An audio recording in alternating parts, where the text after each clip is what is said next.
Yep. But then after 4 corners, we had a safety car.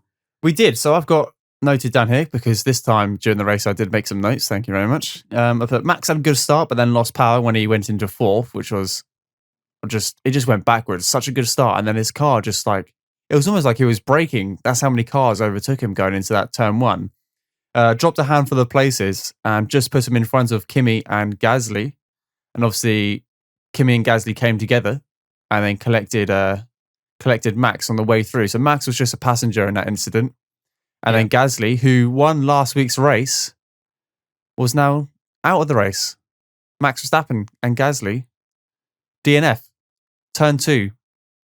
Yeah, it looked like on the onboard that Raikkonen just put too much power down too early, lost control of the car slightly and tapped Gasly. That's what it looked like from the onboard. I don't know if that's exactly what happened, but that's what I saw at the time. It did look like that. And Kimi got off lightly. I don't know how he got away with that. His car was absolutely untouched, like from a tyre perspective and a front wing perspective. It looked like it was in perfect condition.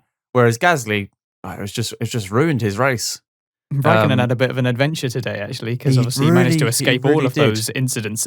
And then he got his penalty for deciding at the last minute to sort of throw himself into the pit lane.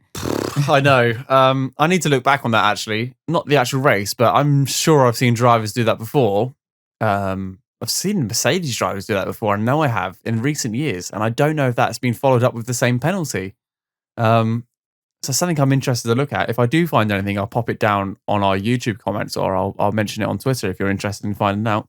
But the next thing which happened was Sainz just pirouetted, and we didn't see an onboard of this for a good 10 laps later. They just refused to show an onboard of what happened between Sainz and what now we know was Stroll. They tapped a little bit, but just spun round in the middle of turn 3, which was unfortunate, and collected a couple of cars through.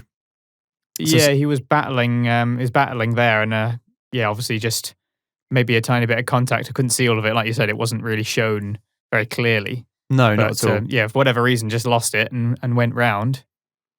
It was the tiniest touch. Funny as well. watching Vettel trying to avoid it as well. You saw Vettel like trying to second guess which way he was going. Still ended up being wrong. Vettel weaved a couple of times and then ended up just knocking off his front wing anyway, which was the start of his demise into this Grand Prix. Leclerc had a great start. He did. He went from P3, wasn't he? Third. Yeah. It was a very good start. Or very promising for the Ferrari driver. But again, the same happened, unfortunately, going through the race. Just didn't have the pace to continue with it. In the corners or on the straight, just was absolutely nowhere. And it's such a shame. Because he's got the drivability. They both have. They just haven't got the car at the moment.